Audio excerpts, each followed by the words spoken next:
সূরাতুন নাজিআতের সর্বশেষ আয়াত আল্লাহ তাআলা বলছেন কান্নাহুম ইয়াওমা ইয়ারাউনাহা লাম ইয়ালবাথু ইল্লা আশিয়াতান আও দুহাহা।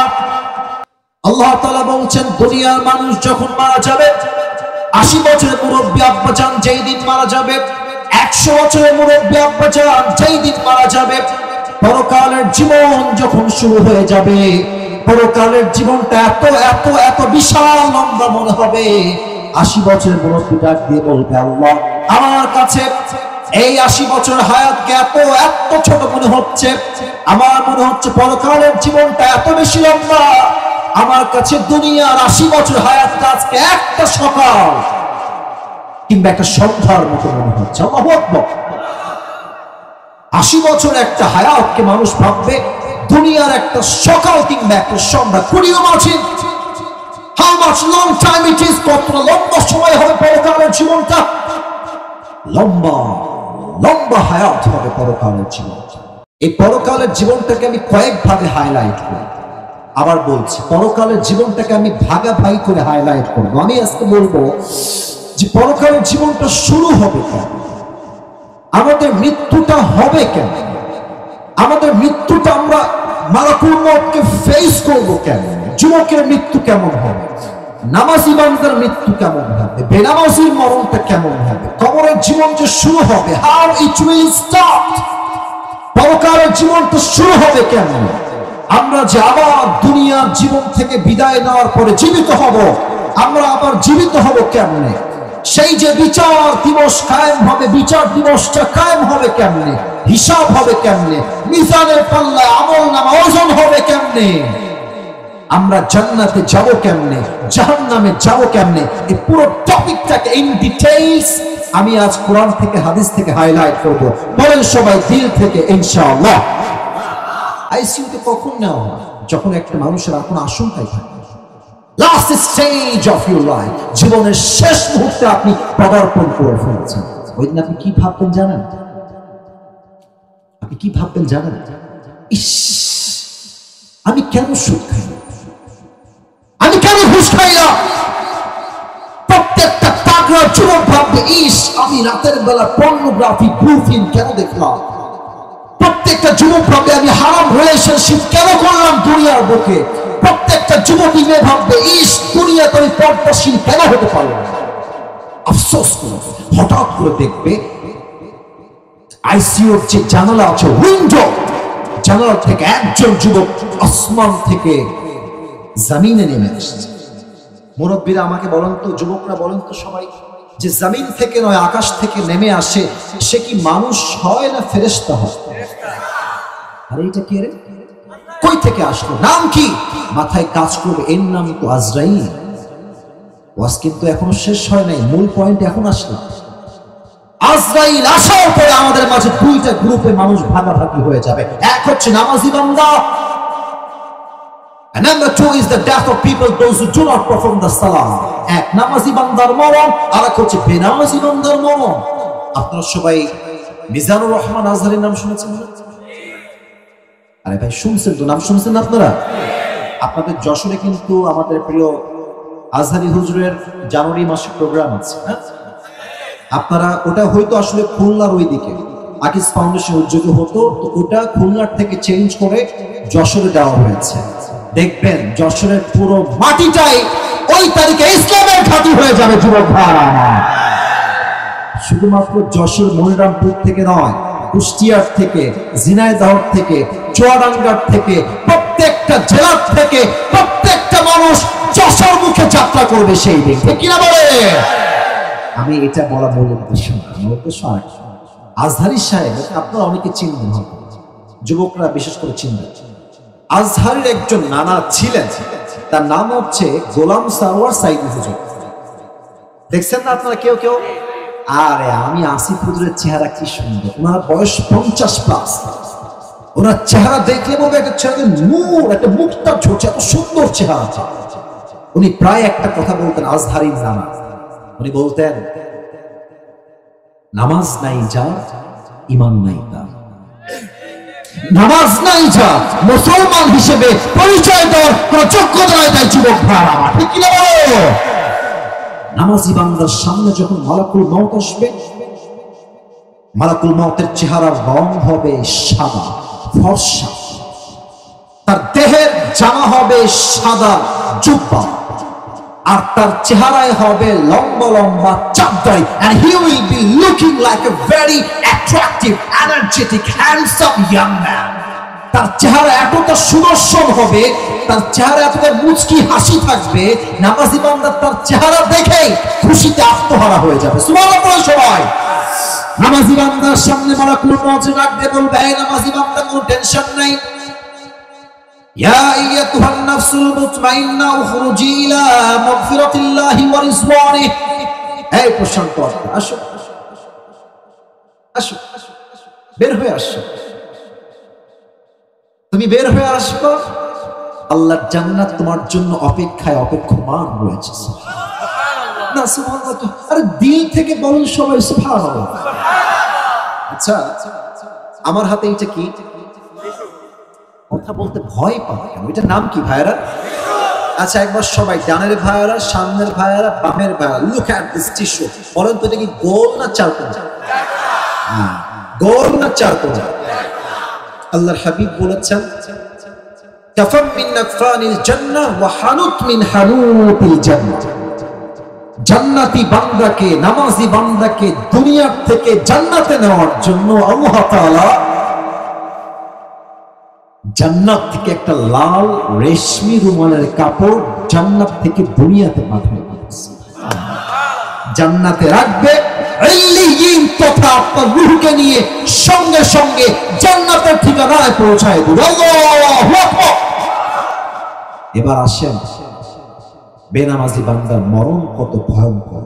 আজকের মাহফিলে অনেকে এসেছেন, আপনারা রাগ করবেন না, অনেকে আজকে এশারের নামাজটাও পড়ে নাই, ফজরটাও পড়বে, লিখে রাখেন, এশাও পড়ে নাই, বাসায় গিয়ে ঘুমায় যাবে, ফজরটাও পড়বে। এত লাইট, এত ক্যামেরা, কি লাভ যে তাফসীর মাহফিল থেকে মানুষ নামাজই না হতে পারে? ঠিক কি না? নামাজি বান্দার সামনে মালাকুল মউত আসবে, আমাকে দেখা কেউ মিস করবেন, আমার দিকে তাকান, হাদিসগুলো প্র্যাকটিক্যাল ভাষায় বলা ট্রাই করছে।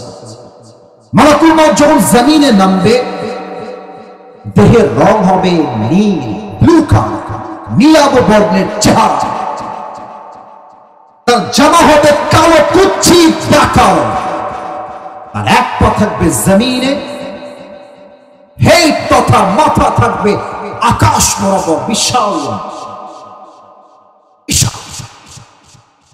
বেনামাজি মুরব্বী যখন মালাকুল মউতের কুচ্ছিত চেহারা দেখবে, যুবক মুরব্বী দেহটা থরথর থরথর থরথর,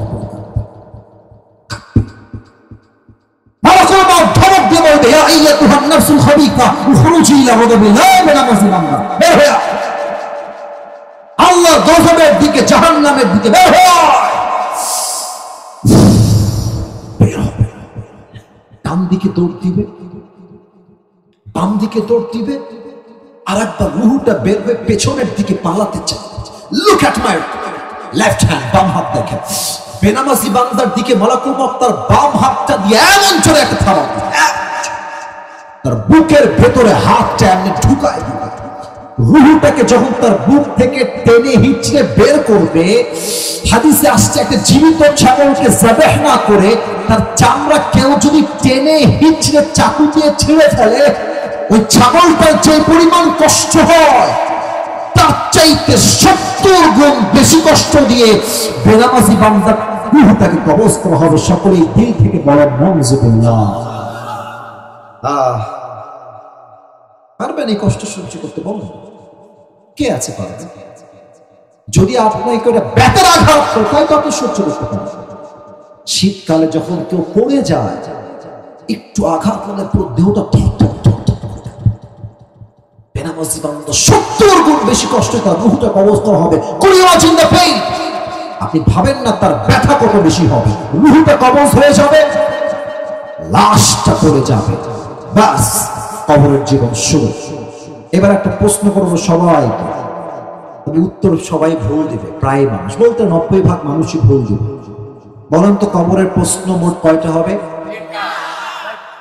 4টা। একজন সঠিক, বাদ বাকি সবাই তিনটা বলছেন। হয়তো বলবেন হুজুর সারা জীবন শুনলাম তিনটা, আপনি কোন চারটা, আপনি আইসেন কোন? ভাই আছি, চারটা প্রশ্ন আছে। আমি প্রশ্ন করছি, সবাই দাঁড়িয়ে থাকা ভাইয়ারা দাঁড়াই থাকেন, নো প্রবলেম, তবে উত্তরটা দিয়ে নেন। আমি প্রশ্ন করছি, বলেন আমাদের রব কে?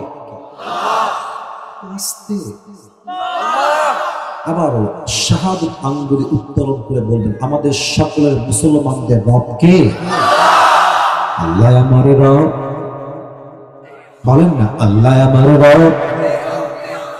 দমে দমে তনু মনে তারি অনুভব, তোমার দুনিয়াতে আমি যেদিকে তাকাই অথই নিয়ামতে ডুবে আছি সবাই। পাখপাখালির কণ্ঠে শুনি তাসবিহ করো রব, তাসবিহ করো রব। আল্লাহ আমার রব, এই রবই আমার সব। এক নম্বর। দুই নম্বর, ওয়ামান নাবিয়্যুকা তারিফু হাযার রাজুল, do you know who is this person? একটা কথা বলতে, সরি বলতে ভুলে গেছি। এই কথা না বললে ওয়াজটা সম্পূর্ণই হবে না। মাস্ট, ইম্পর্টেন্ট বলতে গেলে ফরজ আইন এটা বলা। আচ্ছা, যশোরে সবচেয়ে বড় কলেজের নাম কি? আচ্ছা, মনে করেন যে কালকে আমার সকালে এক্সাম আছে, পরীক্ষা আছে। আমি জাস্ট বোঝাচ্ছি, ইটস নট লাইক যেটা বাস্তব, জাস্ট বোঝাবার সাথে আমি বই বের করছি। বইয়ে লেখা আছে ঢাকা। আমাদের বাংলাদেশের রাজধানীর নাম কি? উত্তর লেখা আছে ঢাকা। আমাদের বাংলাদেশের সবচেয়ে বড় সমুদ্র সৈকত কোথায়? লেখা আছে কক্সবাজার। আমাদের বাংলাদেশের সবচেয়ে সুন্দর যেখান থেকে পরিবেশটা এনজয় করা যায় নাম কি? লেখা আছে সাজেক। ব্রেন দিয়ে পড়লাম, মুখস্থ করলাম। সকালবেলা পরীক্ষার হলে গেলাম, প্রশ্নপত্র আসলো। এ কথা কি বোঝা যায়? আরে ভাই কথা কি বোঝা যায়? আমি পরীক্ষায় গিয়ে পরীক্ষায় প্রশ্নপত্র আমার সামনে চলে আসছে। লেখা আছে প্রশ্ন প্রথমে ক, বাংলাদেশের রাজধানীর নাম কি? ওই যে কালকে পড়েছিলাম ঢাকা। উত্তর ঢাকা। বাংলাদেশের সবচেয়ে বড় সমুদ্র সৈকত কোথায় অবস্থিত? ওই যে পড়েছিলাম ব্রেন দিয়ে। আবারও বলছি ব্রেন দিয়ে লিখে দিলাম উত্তর কক্সবাজার। সবচেয়ে সুন্দর ভিউ কোথায়? পাহাড়ি ভিউ, কুয়াশার ভিউ। উত্তর লিখে দিলাম ওই যে ব্রেন দিয়ে সাজেক। কবরের প্রশ্ন কসম, আপনি ভাববেন না কবরের তিনটা প্রশ্ন মুখস্থ করে ফেলেছি, নো টেনশন, খালি বোর্ডে ফাটাই দেবো একবার। এরকম না, কবরের প্রশ্ন কেমন হবে? ব্রেন দিয়ে। আপনাকে জানতে হবে, মানতে হবে, আমল করতে হবে, ঈমান রাখতে হবে, তারপর উত্তরটা সহজ হবে। ঠিক কি না বলে? যদি ভাবেন যে উত্তর মুখস্থ করে উত্তর দিব, নো, অ্যাবসলিউটলি রং আইডিয়া না। আবার বলেন তো এবার আমার মুখের দিকে তারা, এই যে আমার লম্বা লম্বা কালো কালো, আচ্ছা মাইকটা একটু হটাই দিই, এটা লম্বা লম্বা কি? না, আবার সাউন্ড কমে, এটার নাম কি? আচ্ছা আপনারা সবাই করেন, আমার ক্ষতি হবে। এই দাড়ি রেখে কি আমার খ্যাত লাগতেছে? কথা প্রশ্ন কিসের জন্য খ্যাত লাগতেছে ভাই? আরে কিছু দাড়ি দেখলে চুল খায়, কিছু মেয়ে আছে দাড়ি দেখলে পছন্দ না। এরা দেখবো যে দাড়ি পছন্দ না, টিকটকার এরা পছন্দ করে যুবক ভাই, বাপসো খায় সেই লেভেলের বাস। কারণ যে টিকটকার, যার চরিত্র খারাপ, যে গাঞ্জা খাইয়াই কুল পায় না, ও তো নিজের মূল্য নিজেই বুঝে না, তার বইয়ের মূল্য বুঝবে কেমন করে যশোরের ভাড়া। এবার বলেন যে মেয়েরা দাড়ি রেখে পছন্দ করতে চায় না, তুমি কি বলবো? তোমার চিন্তা কি হওয়া উচিত? একটু মেসেজটা দিয়ে দিই, বলবা যে আপনার পছন্দ হচ্ছে না আমাকে, না বলবা আপনি আমাকে কি পছন্দ করবেন না? আপনার মতো চরিত্রহীন মেয়েকে তো আমি নিজেই বিয়ে করবো না। আরে যেই মেয়ে আমাকে দাড়ির জন্য বিয়ে করতে চায় না, সেই আমার বউ হয়ে চোখ করে রাখে না যুবক ভাড়া। ঠিক কিনা বলো? হ্যাঁ, এবার বলেন তো সবাই, আবার নবীর মুখে লম্বা লম্বা চাপ দাড়ি ছিল কি ছিল না? জোরে বলেন, ছিল কি ছিল না? আমার নবীর মতো সুন্দরী আল্লাহর জমিনে দ্বিতীয় আর কেউ কি হতে পারে? যাদের চেয়ে সুন্দর তুমি নবী আমার কামলিওয়ালা, দো জাহানের বাদশা তুমি, প্যারা নবী সাল্লি আলা দো জাহানের বাদশাহ তুমি প্যারা নবী সাল্লি আলা চাঁদের চেয়ে সুন্দর তুমি নবী আমার কামলি ওয়ালা সুবহানাল্লাহ। তো সবাই 2 নাম্বার প্রশ্ন শেষ। 3 নাম্বার ওয়া দীনু, আমাদের ধর্মের নাম কি বলেন? বুকুলা। আরে মিয়া গর্ব নিয়ে আমাদের ধর্মের নাম কি? ইসলাম আমাদের ধর্ম বিধায় তো আমরা মারামারি করতে চাই না। ভারত ভাবতেছে যে ডক্টর ইউনুস সাহেব একটু লেদা বেদা মানুষ, নম্রভদ্র মানুষ, ব্যাংকের এফডি মানুষ, অনেক বাংলাদেশকে শেষ করে ফেলবো। আর ওই যে হকার সাংবাদিক একটা আছে, বাংলাদেশ থাকবে না, বেটা কি বাংলাদেশে আয় না। এই দেশের 1 ইঞ্চি মাটি আমার কলিজার তাজা বুকের রক্ত দিয়ে স্বাধীন করা মাটি যুবক বাংলা। চট্টগ্রাম নিবা তোমরা, আসো না, এমন একটা যুদ্ধ হবে, এর নাম হচ্ছে গজওয়ায়ে হিন্দ। হিন্দুস্তানের সঙ্গে যুদ্ধ হবে, তবে সেই যুদ্ধে কাফেরদের বিজয় হবে না, মুসলমানরা বিজয় অর্জন করে আনবে যুবক ভাই। আমরা মুসলমান, তবে হ্যাঁ স্বামীর কাছে বউ গেলে স্বামীর শক্তিও বেড়ে যায়, বউয়ের শক্তিও বেড়ে যায়। উনি ওখানে গিয়ে মাঝে মাঝে অডিও কল পাঠান কি যে আমি চট করে ঢুকে যাবো, চট করে আমি চলে আসবো। আর আমরা বলি একটা কথা, 5 আগস্টের সকালবেলা বলে আসো তাই বলছে, মানে মাথায় আসো তাই বলছে, 5 আগস্টের সকালবেলা ওনার হাতে র‍্যাব ছিল, বিডিআর ছিল, আর্মি ছিল, এয়ারফোর্স ছিল, ল্যান্ড ফোর্স ছিল, পুলিশ ছিল, তথা কথিত গুন্ডালিক বাহিনীও তার হাতে ছিল। এত কিছু দিয়েও তো আপনি ক্ষমতার গড়ি ধরে রাখতে পারলেন না, ওই মামুর পরে দিল্লি আপনাকে ভাগতে হলো। আর আপনি ওখান থেকে ইসকন দিয়ে সাম্প্রদায়িক দাঙ্গা লাগাই দিয়ে আবার চট করে ঢুকে স্বৈরাচারী করবেন। আর যশোরের মানুষকে আমরা বসে বসে আঙ্গুল চুষবো নাকি যুবক ভাইরা? স্পষ্ট পয়গাম যশোরের ভাইরা আমার, আগামীতে নির্বাচন হবে, তবে কোন স্বৈরাচার দেশের ক্ষমতার মসনদে বসতে পারবে না যুবক ভাইরা। আগামীতে কারা বসবে? আগামীতে সেই দল বসবে যেই দল আল্লাহর জমিনে আল্লাহর দ্বীনকে কায়েম করতে চায়। আগামীতে সেই দল ক্ষমতায় বসবে যেই দলের লিডার প্রধানমন্ত্রী হওয়ার যোগ্যতা রাখে, আবার জাতীয় মসজিদ বাইতুল মুকাররমে দাঁড়িয়ে জুমার খুতবা দেওয়ার যোগ্যতা রাখে যশোরের ভাইরা। আর যদি কোনো ষড়যন্ত্র করে, আর যদি কোনো প্ল্যান করে, সাজিশ করে, কোন স্বৈরাচারকে দেশের মসনদে বসাবার কোন প্ল্যান করা হয়, আগামীতে এমন একটা দুর্বার দ্বৈত আন্দোলন হবে, যে আন্দোলনে শহীদ হওয়ার জন্য একটা শহীদ আবু সাঈদ নয়, এই যশোরের জমিন থেকে হাজার হাজার শহীদ আবু সাঈদ মাথায় কাপড়ে কাপড় বেঁধে রাস্তায় নামতে হবে। দুহাত তুলে বলে সবাই ঠিক কিনা? আল্লাহ তাআলা এই ইমান সবাইকে দান করুন, সবাই বলেন আমিন। কথাটা বলতে একটু গরম হয়ে গেছে, ইমানের জোরের কারণে আসে। বলেন তো সবাই আমাদের ধর্মের নাম কি? আবার জোর কমে গেল যে বলেন সবাই নাম কি? ইসলাম। এটা হচ্ছে 3টা উত্তর শেষ। শেষ প্রশ্ন, এত উত্তর জানে কেন? How do you know? What is the source of your knowledge? তোমার জ্ঞানের উৎস কোথায়?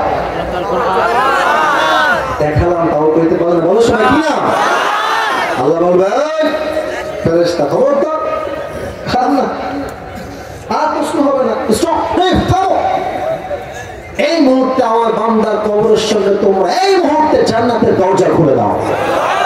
আমার বান্দার কবরকে তোমরা এখনই 70 গজ লম্বা করে দাও। বলা বলবেন না আপনারা?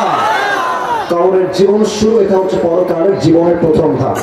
আমি ওয়াজ শুরু করেছি 10:35 থেকে, এখন বাজে 11:45। আপনারা কি চান আরো 15 মিনিট ওয়াজ হবে? সবাই 2 হাত তোলেন, সবাই 2 হাত তোলেন। না তাকবীর না, তাকবীর না, তাকবীর না, সবাই একটা কাশি দেন।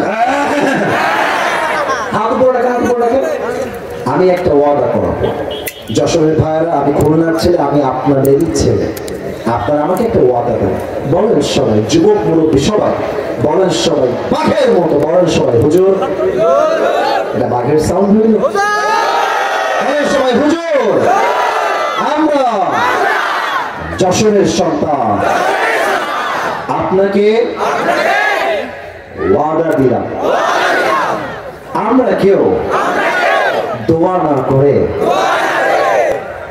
উঠে যাব না। এই হাত দেখতে চাই। I would like to see your two hands। আমি দুইটা হাত দেখতে চাই। উঠে যাব না। এবার দিল থেকে সবাই বলেন ইনশাআল্লাহ।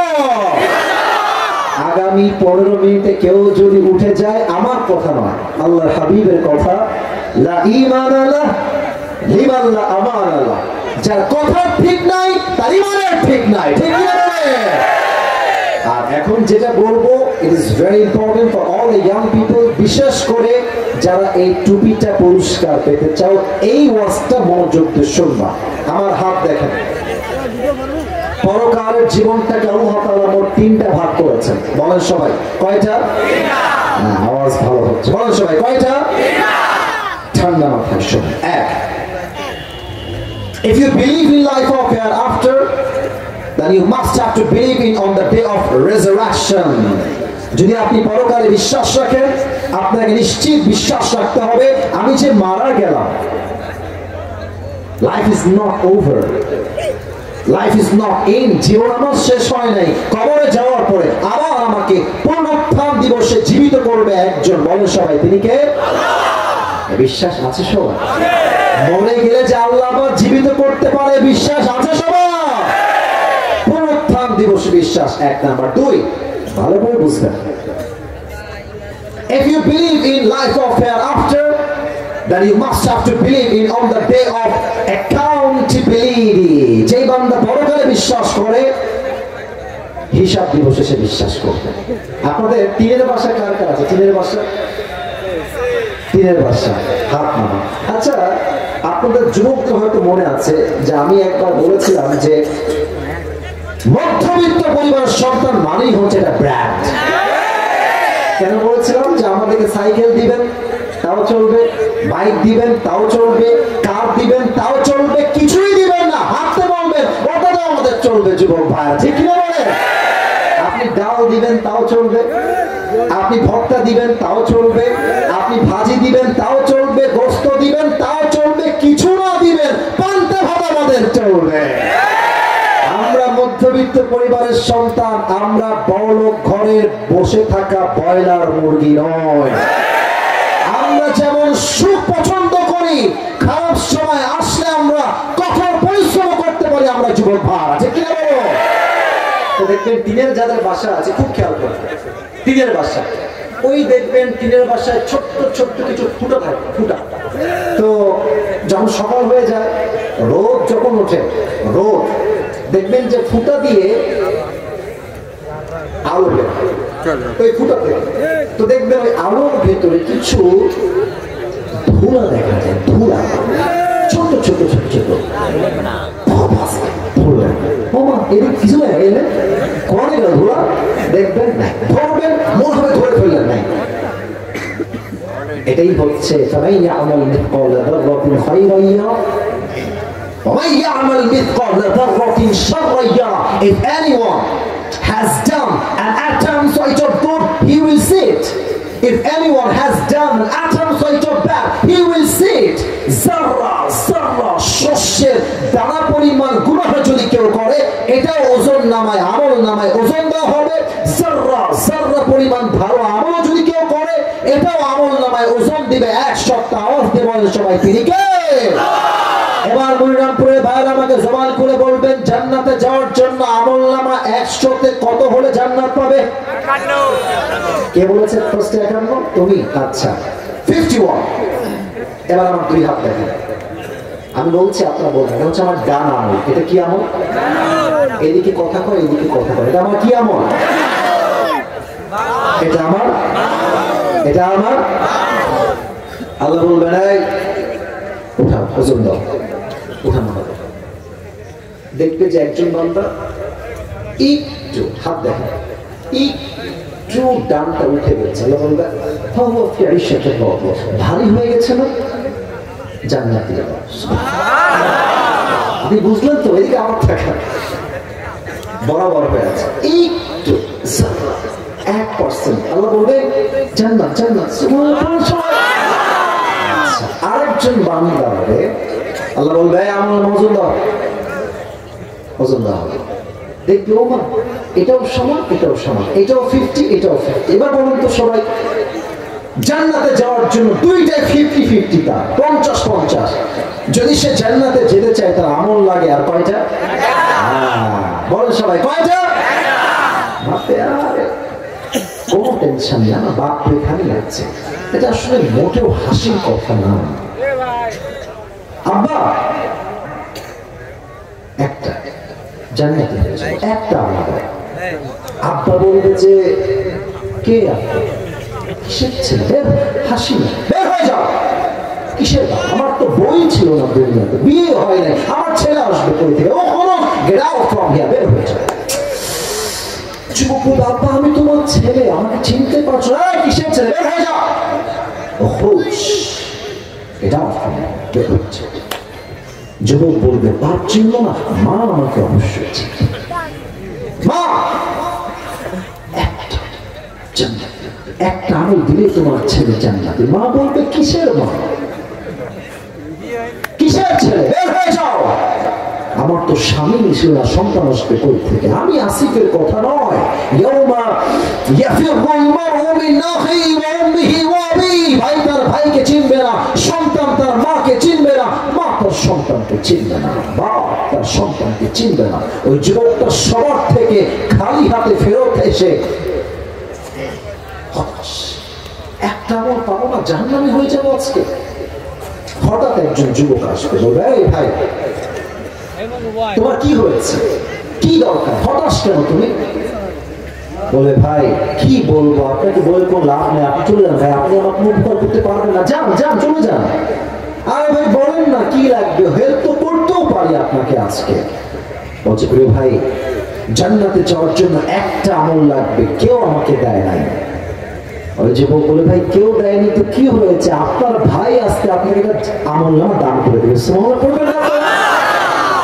এই হাদিসটা প্রথমে আমি পড়ি নাই, প্রথমে আমি শুনেছিলাম পাকিস্তানের বিখ্যাত আলেম, ফেমাস স্কলার, তার নাম হচ্ছে মাওলানা তারিক জামিল।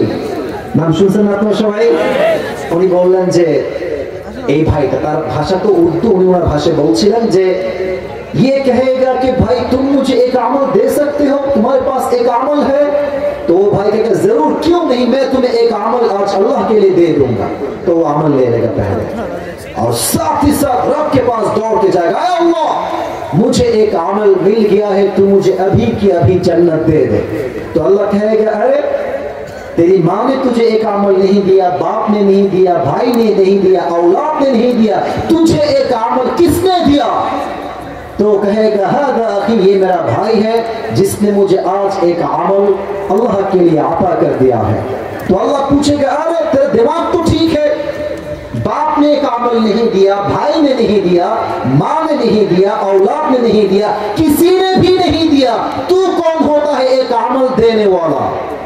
तो वो बंदा कहेगा अल्लाह मेरे पास अमल है ही बस एक अमल, मेरे पास है ही एक अमल, अगर ये है तो भी मैं जहन्नम में जाऊंगा, नहीं है फिर भी मैं जहन्नम में जाऊंगा। तो मैंने सोचा कि अगर मेरी एक अमल के जरिए से मेरी और कोई भाई जन्नत में चला जाए तो उसमें मेरी क्या बुरी बात है। तो मैंने एक अमल मेहरबानी करके उसको सदका कर दिया।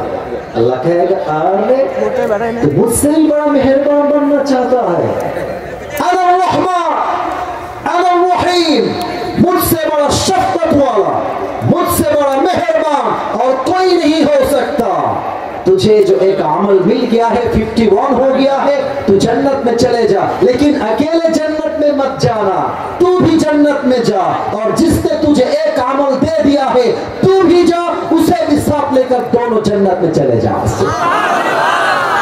अल्लाह ने तू एक अमल কেন দিলি? বলবে আল্লাহ আমার কাছে আছেই মাত্র একটা, ও থাকলেও আমি জাহান্নামী, না থাকলেও জাহান্নামী। তো আমি ভাবলাম যে যদি আমার ভাই আমার একটা আমল নিয়ে জান্নাতে যায়, আমার দোষ কোথায়? আমি আল্লাহ দান করে দিচ্ছি, তোমার দিকে তাকায়। আল্লাহ বলবে আরে তুমি কি আমার চাইতে বেশি দয়াময় হতে চাও? তুমি কি আমার চাইতে বেশি মায়াময়? না না, আমি হলাম the most merciful, the most gracious, the most kindful Lord। আমার মতো দয়াময় মায়াময় আর কেউ নয়। তুমি যে একটা আমল পেয়ে গিয়েছো, তুমিও জান্নাতে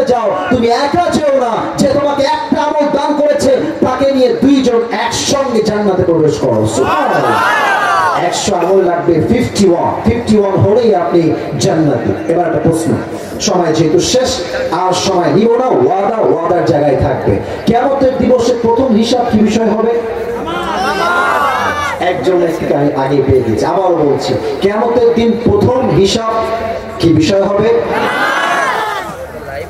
আপনারা সবাই ইসলামের দ্বিতীয় খলিফা ওমর ফারুক রাদিয়াল্লাহু আনহু নাম শুনছেন না সবাই? শেষ হাদিস বলছে, শেষ ভালো যা। ওমর ফারুক কাছে একজন যুবক আসছে, তার নাম হচ্ছে আবু লু'লু আল মাজুসি। এসে বলছে, ওমর আমার একটা অভিযোগ আছে। কি অভিযোগ?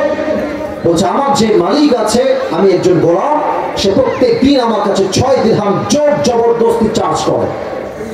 আরে তো তুমি কত চাও? বলছে আমাকে 2 দিরহাম চার্জ করলে আমার জন্য ভালো হয়। তো বলছে আরে ভাই তোমার চাকরি কি, ব্যবসা কি, তুমি কি করো? তো বলছে আমি মূলত চাকু বানাই, খঞ্জর কাকে বলে? আমার ডান হাত দেখেন, ডানেও চাকু বামেও চাকু, মাকবুদাতু ফি ওয়াসাতি, হ্যান্ডেল হচ্ছে মাঝখানে। বলছে ও আচ্ছা তোমার এই ব্যবসা, তোমার তো 6 দিরহাম নয় 10 দিরহাম চার্জ হওয়ার কথা। এই কথা শুনে কাফের বলছে ও আচ্ছা ওমর, সবাই যেহেতু মুসলমান তাই তুমি সবার বেলায় নরম, আর আমি যেহেতু কাফের তাই তুমি আমার বেলায় হয়েছে গরম, তাই না ওমর? তোমার বিচার আমি একাই করবো। ধমক দিয়ে ডান দিক দিয়ে বের হয়ে গেছে। বিশাল লম্বা একটা খঞ্জর বানিয়েছে ওমরকে হত্যা করবার জন্য। আচ্ছা বলেন তো, আমার গায়ে এটা আমি কি মুড়ি দিয়েছি? উত্তর পাইছি, বলো সবাই নাম কি? আচ্ছা সবাই আমার পেটের ডান দিকে দেখেন, সবাই প্রত্যেকটা যতটুকু দেখা যায় প্রত্যেকটা আরব সর্দারের পেটের ডান দিকে একটা খাপ থাকতো, হাতিয়ার রাখার জন্য, শত্রু পক্ষ তার ঘায়েল করতে পারে, পেটের ডান দিকে। তো আবু লু'লু আল মাজুসি বিশাল লম্বা এক খঞ্জর নিয়ে পেটের ডান দিকে রেখেছে। এবার দেখেন আমার চাদর কেমনে সে নিজেকে আত্মগোপন করেছে। চাদরের পেছন দিক থেকে নিয়ে এই পর্যন্ত মেয়েদের নেকাবের মতো দিয়েছে, এমনি দিয়েছে। আমি হাদিসটা প্র্যাকটিক্যালি বলছি। আর এই ডানের এই চাদরটাকে পুরোটা এমনি দিয়ে ঘোরাই দিয়ে পুরো মুখ থেকে ফেলেছে। No one can see his face except his eyes. চোখ ছাড়া কিছুই দেখা যায় না, পুরো মুখটাই কভার্ড। ফজর আযান দিয়েছে, ওমর ফারুক আসছে ইমাম হয়ে। সফু সফু ফাকুম কাতার, শুরু করো, কাঁধে কাঁধ মিলিয়ে দাঁড়াও। আল্লাহু আকবার। سبحانك اللهم وبحمدك وتبارك اسمك وتعالى جدك ولا إله غيرك الحمد لله رب العالمين الرحمن الرحيم مالك يوم الدين। নামাজ শুরু হয়ে গেছে। সূরা ফাতিহা পড়েছেন, কিরাত পড়েছেন, আল্লাহু আকবার, রুকুতে গিয়েছে। যখনই ওমর ফারুক রুকুতে গিয়েছে, পেছন থেকে আবু লু'লু আল মাজুসি চাদরটাকে এখন এভাবে ধরা ছিল তো এমনি উড়াই দিয়েছে, আর পেছন থেকে পিঠের ডান দিক থেকে খঞ্জরটা বের করে ওমরের সামনের দিকে আসছে। ওমর যখন সামি আল্লাহু লিমান হামিদা, যখনই ওমর উঠে গেছে, সোজা ওমরের পেট বরাবর এমনি একটা আঘাত। এই পেট থেকে right to left, left to right, right to left, এমনি একবার, এমনি একবার, এমনি 3টা চাকুর আঘাতে ওমরের পেট কেটে নাড়ি ভুঁড়িগুলো সব পেট থেকে বাহিরে গল গল করে বের হয়ে গেছে। আর ওমর ফারুক নামাজের মাঝে চিৎকার দিয়ে বলছে, কাতালানি আল কাফ, আমাকে একটা কুকুর হত্যা করেছে, কে আছে আমাকে বাঁচাও। অজ্ঞান হয়ে পড়ে গেছে। সাহাবা ইকরাম বলছে ধরো কাফেরকে, ধরো। সবাই নামাজের মাঝে ওই কাফেরকে ধরতে গেছে, আর ওই কাফের যাকে সামনে পেয়েছে তাকেই এমনে এমনে এমনে আঘাত করেছে। 7 জন সাহাবী আঘাত পেয়ে জায়গাতেই নামাজের মাঝেই শহীদ হয়ে গেছে, জায়গাতেই মারা গেছে। আর ওমরকে ধরে তার ডান দিক নিয়ে আসছে। মদিনার সব ডাক্তাররা দৌড় দিয়ে আসছে, ওমরকে বাঁচাও। ওমর হয়তো আর বাঁচবে না। হাদিসের শেষ অংশে আছি, ওমরের 2 পিঠে 2 কাঁধে এমনি হাত দিয়ে হালকা উঠিয়েছে। এটা হচ্ছে পানির বোতল, 2 ঠোঁট এমনি হা করে মুখে পানি খেয়েছে। পানি যখন মুখ দিয়ে গেছে, গলা দিয়ে নেমে, বুক দিয়ে নেমে, পেট এতটা কেটে গেছে, গলা দিয়ে বুক দিয়ে নেমে সবগুলো পানি পেট কেটে গল করে বাহিরে বের হয়ে যাচ্ছে। ডাক্তাররা বলছে পানি দিয়ে কাজ হবে না, দুধ নিয়ে আসো। দুধ নিয়ে আসছে, 2 ঠোঁট ফাঁক করে দুধ দিয়েছে। দুধটা গলা দিয়ে নেমে, বুক দিয়ে নেমে, পুরো পেট কেটে সবগুলো দুধ রাস্তায় গল করে বের হয়ে গেছে। সাহাবীরা দেখে বুঝে গেছে ওমর হয়তো আর বাঁচবে না। হঠাৎ এক সাহাবী দেখছে ওমর তার চোখটা ভেরি লিটল বিট, খুবই সামান্য হালকা খুলেছে। ওই সাহাবী দূর থেকে আসছে, মারা খাই ওমর, ওমর আপনার কি হয়েছে, কি লাগবে আপনার? ওমর জাস্ট একটা ইঙ্গিত করছে, তোমার ঠোঁট কান, ঠোঁট কান, মানে তোমার কানটা আমার ঠোঁটের কাছে নিয়ে আসো। কানটা ঠোঁটের কাছে নিয়েছে। আর ভাবছে হয়তো বা ওমর বলবে আমার রাষ্ট্রের সম্পদ দেখে রেখো, বউকে দেখে রেখো, সন্তান দেখে রেখো, এটাই আমার লাস্ট ওসিয়ত। না না না, যখনই কানটা বাড়িয়ে দিয়েছে ওমর ফারুক শেষ কথা, আসল্লান নাস, আসল্লান নাস, আসল্লান নাস। সন্তানের খবর লাগবে না, বউয়ের খবর লাগবে না, রাজ্যের সম্পদের খবর লাগবে না। আমি ওমরকে আমার হায়াতের শেষ মুহূর্তে একটা খবর দাও, আমি অজ্ঞান হওয়ার পর যেই নামাজের ইমাম আমি ওমর ছিলাম, ওই নামাজটা জামাতে আদায় হয়েছে কিনা। আপনি বুঝেন নামাজটাকে বলেন, আপনি বুঝেন আজান হচ্ছে মসজিদে, আমি কি বলবো, আমার কলেজে রাখা হবে। নামাজ হচ্ছে মসজিদে, আজান হচ্ছে, যুবকরা মাঠে দাঁড়িয়ে কেউ ক্রিকেট খেলছে, কেউ ফুটবল খেলছে, আবার কেউ কেউ আজান হচ্ছে মোড়ে মোড়ে দাঁড়িয়ে টিকটক চালাচ্ছে, টিকটক ভিডিও মেক করছে, আবার কেউ কেউ আজান চলাকালীন পাবজি এবং ফ্রি ফায়ার খেলছে। এটা কোন মুসলমান ঘরের সন্তান? দুনিয়াতে জান্নাতে টিকিট পেয়েছে, মৃত্যুর শেষ মুহূর্তে নামাজের কথা ভুলে যায় নাই। That is the main message and that is the last message for all the people those who are here. শেষ কথা একটা, মুসলমান হয়ে যদি নামাজি না হতে পারি, মুসলমান হওয়ার চাইতে হিন্দু হওয়াই ভালো। ঠিক কি না? আপনি মুসলমান কেমন হইলেন? আপনি নামাজি পড়েন, আপনি তো নামাজি পড়েন, আপনার নামাজের পরিচয় তো নয় আপনার ভিতরে, আপনি মুসলমান কেমন হইলেন? আজ থেকে ওয়াদা করেন, সবাই 2 হাত তুলেন, সবাই 2 হাত তুলেন প্লিজ। 12টা বেজে গেছে, আমি আর কারো সময় নেব। আমি জানি রাত অনেক বেশি, শীত লাগছে, সবার প্রায় 1.5 ঘন্টা ওয়াজ হয়ে গেছে। সবাই আমাকে শেষ একটা ওয়াদা করেন, বলেন সবাই আল্লাহকে বলেন, বলেন সবাই আল্লাহ। না, এটা আল্লাহর ডাক হয় না, দিল থেকে বলেন আল্লাহ। আবার বলেন সবাই আল্লাহ। আমরা দিল থেকে, এবার আওয়াজ হচ্ছে, বলুন সবাই দিল থেকে নিয়ত করলাম আজ থেকে 1 ওয়াক্ত নামাজ কখনো ছাড়বো না। আরে ভাই নিয়ত তো করেন, বেঈমানি করেন না, বলুন সবাই আর ছাড়বো না। আল্লাহ তুমি আমাকে সেই তৌফিক দান করো। দিল খুলে সবাই যশোরের ভাইরা পড়েন আমিন। এই হচ্ছে 2 হিসাব দিবসে প্রথম হিসাব হবে নামাজ দিয়ে, আমল নামা লাগবে 151। 3 নাম্বার বলে শেষ, এটা মাত্র 30 সেকেন্ড লাগবে বলতে আমার। 3 হচ্ছে কেউ উঠছে নাকি সোনামণি, বসো, নতুন নাকি রে, তাকবীর দেন সবাই, লিল্লাহি তাকবীর। 3 নাম্বার হচ্ছে হিসাব দিবসের পরে আমাদের মাঝে 2টা দল হবে।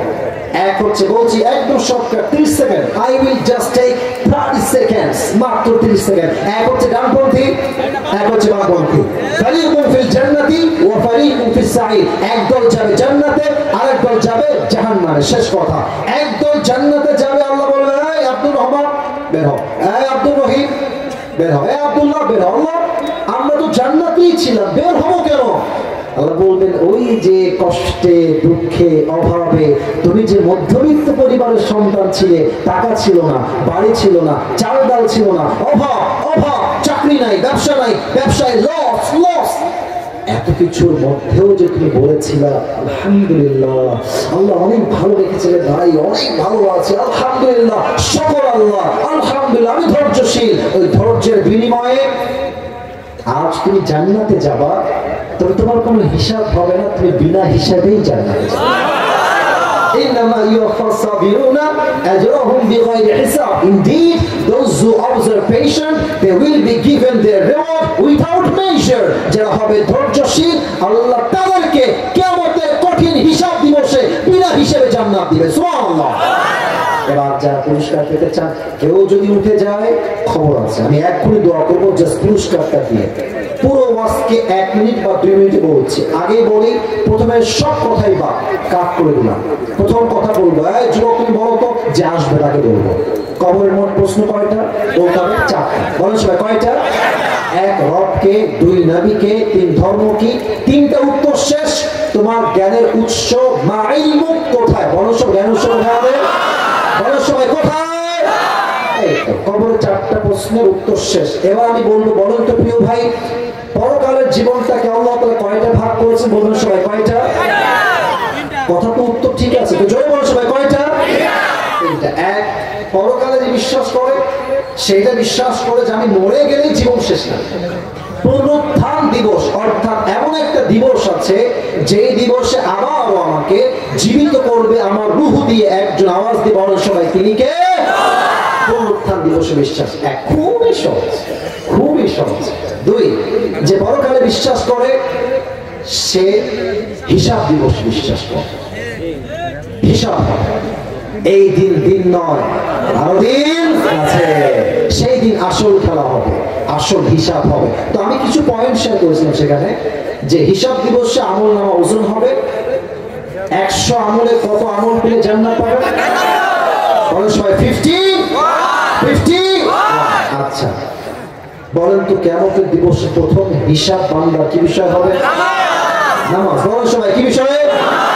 আচ্ছা, ওমরে ফারুক তার জীবনের শেষ মুহূর্তে বলেছিলেন, তোমরা আমার বউকে বাচ্চাকে দেখে দেখো। ইয়েস নাকি নো?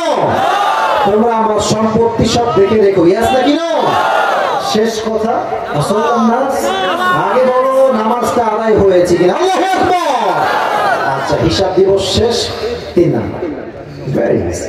হিসাব শেষ, 2টা গ্রুপ হয়ে যাবে, ডানপন্থী বামপন্থী। ডানপন্থী কারা? দ্য পিপল অফ প্যারাডাইস, জান্নাতি যারা। বামপন্থী কারা? দ্য পিপল অফ হেলফায়ার, জাহান্নামী হচ্ছে তারা, বামপন্থীরা।